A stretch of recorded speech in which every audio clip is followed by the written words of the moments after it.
কাবার আশেপাশে যে 360টি মূর্তি ছিল, এই মূর্তিগুলো আসলে কাদের ছিল বা এই মূর্তিগুলোর কাজ কি ছিল বা এই মূর্তিগুলো কাবার মধ্যে কিভাবে আসলো? কাবায় সর্বপ্রথম কোন মূর্তি দিয়ে এই মূর্তি পূজার প্রচলন শুরু হয়? কাবায় সর্বপ্রথম ইন্নাল বাতিলা কানা সাহুকা। সত্য এসে গেছে, মিথ্যা বিলুপ্ত হয়েছে, মিথ্যা তো বিলুপ্ত হওয়ারই। জাহিলি যুগে কাবার আশেপাশে যে 360টি মূর্তি ছিল সেগুলো নাকি হিন্দুদের দেবদেবীর মূর্তি ছিল। মুহাম্মদ সাল্লাল্লাহু আলাইহি সাল্লাম নাকি সেগুলো ভেঙে দিয়েছেন। অনেক হিন্দু ভাই এই ধরনের কমেন্ট আমার ভিডিওর নিচে করছেন। মূলত এই সম্পর্কে আমি অনেক আগে থেকেই জানি, অনেক ভিডিও দেখেছি ইউটিউবে, যেখানে হিন্দুরা তারা ভিডিও বানিয়ে প্রচার করছে যে কাবার মধ্যে হিন্দুদের দেবদেবীর মূর্তি ছিল। আসুন আমরা একটু বিশ্লেষণ করে দেখি যে আসলেই কি মক্কার মানুষ সবাই হিন্দু ছিল কিনা বা তারা কি হিন্দুদের দেবদেবীর মূর্তি বানিয়ে সেগুলোকে পূজা করতো কিনা। ভিডিওটি শেষ পর্যন্ত দেখুন, তাহলে আপনার কাছে একদম পানির মতো ক্লিয়ার হয়ে যাবে কাবার আশেপাশে যে 360টি মূর্তি ছিল সেগুলো মূলত কাদের মূর্তি ছিল এবং কাবায় কখন থেকে এই মূর্তি পূজার প্রচলন শুরু হয়। পরবর্তীতে যদি কোনো হিন্দু বা কোনো নাস্তিক যদি আপনাকে প্রশ্ন করে যে তোমাদের কাবার মধ্যে তো আগে হিন্দুদের মূর্তি পূজা হতো, তাহলে আপনি যেন তাকে মোক্ষম জবাব দিতে পারেন। আমি প্রথমে যে যুক্তিটা দিব, প্রথমে যে প্রমাণটা দিব, এই যুক্তি এই প্রমাণের মাধ্যমেই এই হিন্দুদের যে দাবি যে কাবায় তাদের দেবদেবীর মূর্তি পূজা হতো, এই প্রথম যুক্তিতেই এর 90% একদম শেষ হয়ে যাবে, ধ্বংস হয়ে যাবে। তো চলুন আমি জেমিনিকে প্রশ্ন করার মাধ্যমে আমার এই যুক্তিটা পেশ করছি। হ্যাঁ জেমিনি, তুমি কি শুনতে পাচ্ছ আমার কথা? হ্যাঁ, আমি শুনতে পাচ্ছি। আপনি কেমন আছেন? হ্যাঁ আমি ভালো আছি। আমি তোমাকে কিছু প্রশ্ন করব। আমার আজকের প্রশ্নের বিষয়বস্তু হচ্ছে যে অনেক হিন্দুরা এই দাবি করে যে জাহিলি যুগে যে কাবার আশেপাশে 360টি মূর্তি ছিল সেগুলো নাকি হিন্দুদের দেবদেবীর মূর্তি ছিল। তাই এই বিষয়ে আমি তোমাকে কিছু প্রশ্ন করব। অবশ্যই আপনি আমাকে প্রশ্ন করতে পারেন। আমি আমার সাধ্যমতো উত্তর দেওয়ার চেষ্টা করব। আচ্ছা, তুমি কি আমাকে বলতে পারবে যে কুরাইশ গোত্রের সবথেকে প্রভাবশালী নেতা যিনি কাবার রক্ষণাবেক্ষণ বা তত্ত্বাবধানের দায়িত্বে ছিলেন তার নাম কি? আব্দুল মুত্তালিব ছিলেন কুরাইশ গোত্রের সবচেয়ে প্রভাবশালী নেতা। তিনি কাবা শরীফের রক্ষণাবেক্ষণের দায়িত্বে ছিলেন। ওকে, আচ্ছা এই আব্দুল মুত্তালিবের কয়জন সন্তান ছিলেন? আব্দুল মুত্তালিবের 10 জন ছেলে এবং 6 জন মেয়ে ছিল। ওকে, আচ্ছা আব্দুল মুত্তালিবের সবথেকে ছোট ছেলের নাম কি ছিল? আব্দুল মুত্তালিবের সবথেকে ছোট ছেলের নাম ছিল আব্দুল্লাহ। কি আব্দুল্লাহ? আব্দুল্লাহ নামের অর্থ কি? আব্দুল্লাহ নামের অর্থ হলো আল্লাহর বান্দা বা দাস। হ্যাঁ, আল্লাহর বান্দা বা আল্লাহর দাস। আচ্ছা, তাহলে হিন্দুদের দাবি অনুযায়ী যে কাবার মধ্যে হিন্দু দেবদেবীর মূর্তি পূজা হতো, তাহলে আব্দুল মুত্তালিব যিনি এই কাবার রক্ষণাবেক্ষণের দায়িত্বে ছিলেন তিনি তার ছেলের নাম রাখলেন আব্দুল্লাহ, অর্থাৎ আল্লাহর বান্দা আল্লাহর দাস। আব্দুল মুত্তালিব তিনি যদি হিন্দু ধর্মের মূর্তি পূজার অনুসারী হতেন বা হিন্দু ধর্মের দেবদেবীর মূর্তি পূজা করতেন, তাহলে তো তার সন্তানদের নাম। আপনার যুক্তি যথার্থ। হিন্দুদের দাবি অনুযায়ী যদি কাবার মধ্যে হিন্দুদের দেবদেবীর পূজা হতো, তাহলে আব্দুল মুত্তালিব তার ছেলের নাম আব্দুল্লাহ রাখতেন না।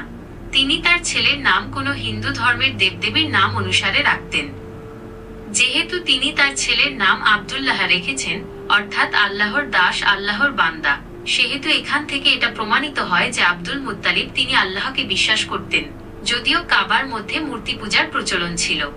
শুধু আব্দুল মুত্তালিব না, মক্কায় যারা ছিল তারা সবাই আল্লাহকে মানত, আল্লাহকে বিশ্বাস করত। তার কারণ হচ্ছে যে দেখো, আব্দুল মুত্তালিব তিনি তো কাবার সেবক ছিলেন, তাই না? আব্দুল মুত্তালিবের ব্যাপারে সবাই কিন্তু জানতো। তো আব্দুল মুত্তালিবের কয়জন ছেলে ছিল, কয়জন মেয়ে ছিল, এই সম্পর্কেও তাদের কিন্তু একটা ধারণা ছিল। বা আব্দুল মুত্তালিব যে তার সন্তানের নাম রেখেছিল আব্দুল্লাহ, এই সম্পর্কেও কিন্তু তারা জানতো। যদি মক্কার লোকজন অন্য কোনো ঈশ্বরের উপাসনা করত, অন্য কোনো ধর্মের মানুষ হতো, তাহলে তারা অবশ্যই এই আব্দুল মুত্তালিবকে কিন্তু প্রশ্ন করতো যে তুমি তোমার সন্তানের নাম আব্দুল্লাহ কেন রাখলা? আব্দুল্লাহ তো আল্লাহর দাস বা আল্লাহর বান্দা হয়ে গেল। কিন্তু তারা তো কোনো প্রশ্ন করে না এই ব্যাপারে। তার মানে এখান থেকে কি প্রমাণ হয়?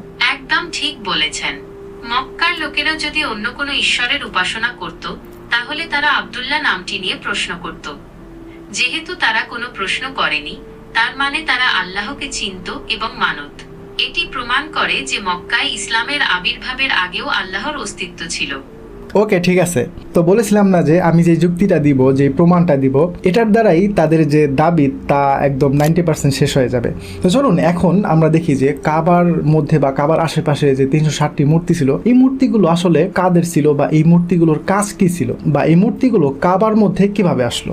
হ্যাঁ জেমিনি, তো যদিও মক্কার মানুষজন আল্লাহকে চিনতো, আল্লাহকে জানতো, তারপরও কেন তারা এই কাবার আশেপাশে 360টি মূর্তি রেখেছিল? মক্কার লোকেরা বিশ্বাস করত যে এই মূর্তিগুলো আল্লাহর সাথে যোগাযোগের মাধ্যম। তারা মনে করত এই মূর্তিগুলোর মাধ্যমে তারা আল্লাহর কাছে তাদের প্রার্থনা পৌঁছাতে পারবে এবং তার অনুগ্রহ লাভ করতে পারবে। আপনি কি এই বিষয়ে আরো কিছু জানতে চান? অনেকটা আমাদের দেশের পীরদের মতো, তাই না? আমাদের দেশের মানুষ মনে করে যে পীররা আল্লাহর সাথে তাদের একটি যোগাযোগের মাধ্যম। একদম তাই।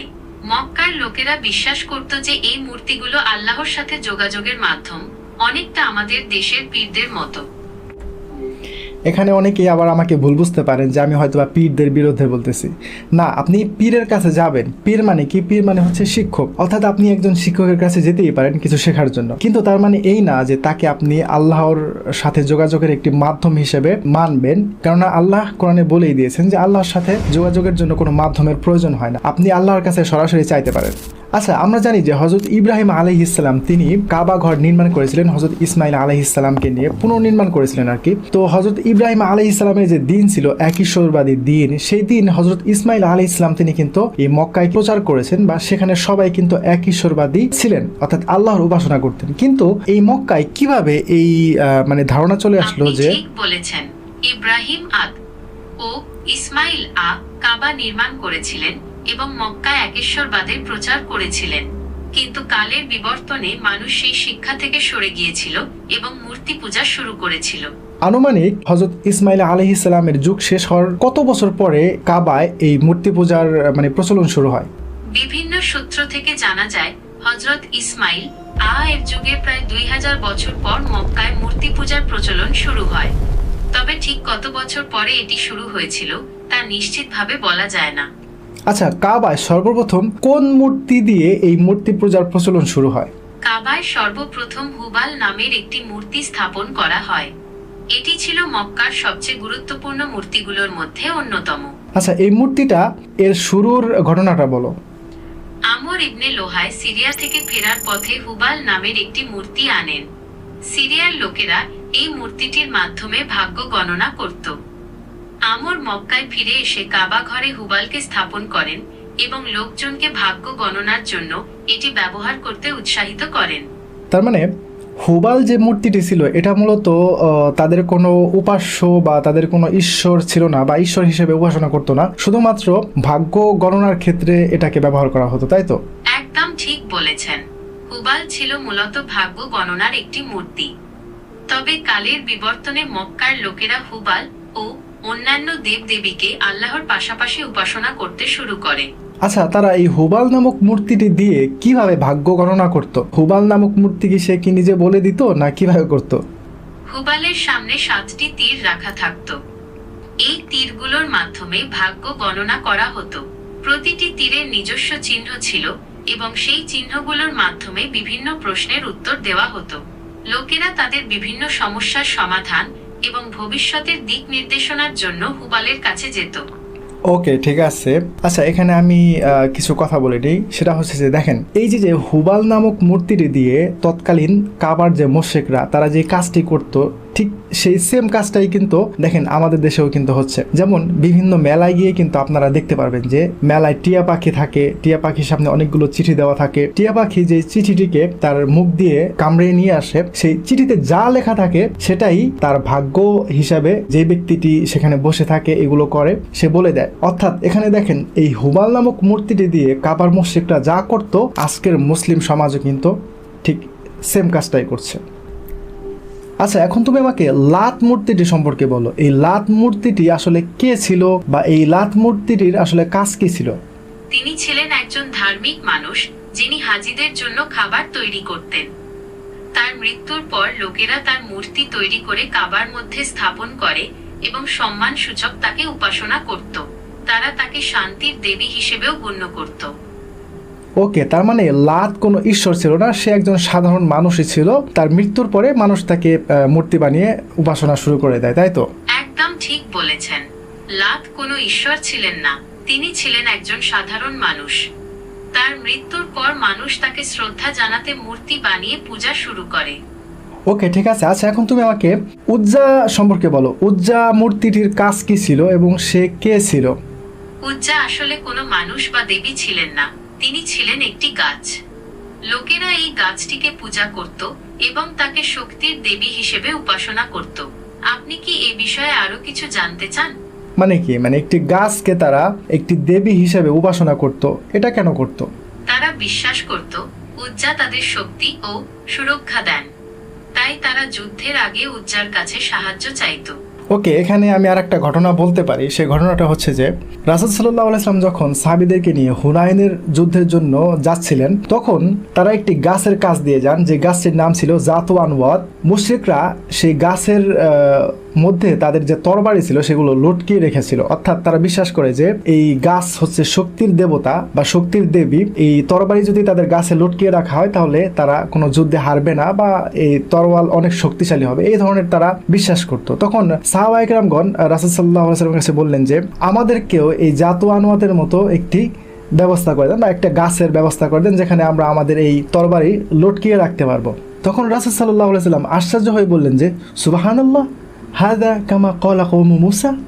মুসা আলাইহিস সালামের উম্মতেরা যখন কাফিরদেরকে দেখতো যে তারা বিভিন্ন দেবদেবীর উপাসনা করত, বহু ঈশ্বরের উপাসনা করত, তখন তারা মুসা আলাইহিস সালামকে বলেছিলেন যে আমাদেরকেও তাদের মতো অনেক উপাস্যের ব্যবস্থা করে দিন।